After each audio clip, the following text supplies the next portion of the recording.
International journalists aren't allowed in Myanmar, and that's been a rule for a long time. It's also been extended during a humanitarian crisis, so it's hard to know what's going out. To make up for that, we can use things like open source imagery, social media posts. This is from before the earthquake. It shows the largest monastery in Mandalay, Myanmar's second city, and you can see that large tower is still there, the monks all around. Now, since the earthquakes happened, we've had an update on that. You can see this is that clearly recognisable tower that has come down.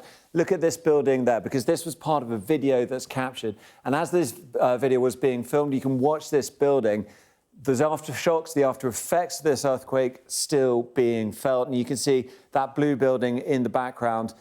Everyone starts to worry, and then this starts to come down. So there's some of the images that have been coming out. We can verify those by cross-referencing with satellite imagery. Now, this is quite hard to make out. We can talk about why. But here, basically, you have that clock tower which has fallen over. Then over here, you have that big blue building that came down. So if we do that, if we use social media, if we use satellite imagery, we can start to build a picture throughout. This is Myanmar. This shows the earthquake and how it rippled out. We can look at closer in on Mandalay, and you can see this is all of these are images which we've seen on social media, user-generated content, as it's called, and we verified on satellite imagery. You can start to see this is some of the destruction, some of the devastation. Now, it's not comprehensive, but even that shows that actually this is starting to have a big effect. We can go to other places around the country. We'll go over here, look at what's happening in this hot spot over here. And you can see, look, this is Min Kun, and there's a big swathe of destruction. Now, this is slightly different. This is based on satellite imagery from the Copernicus, the European satellite network. This shows damage, and there is a caveat here, because this is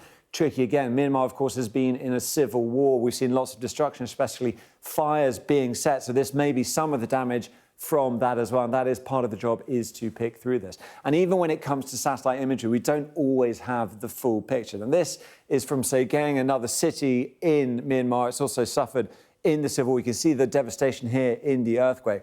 What we can't do with this, though, is match it to satellite imagery, because satellites aren't always above the right place. They don't always publish that imagery, so you have to wait. So this is what we've got so far in terms of confirming the damage from the earthquake. But you can see, again, this is extensive. So as I say, this is not comprehensive. It is a partial picture, but even that partial picture points to the scale of the destruction within the country.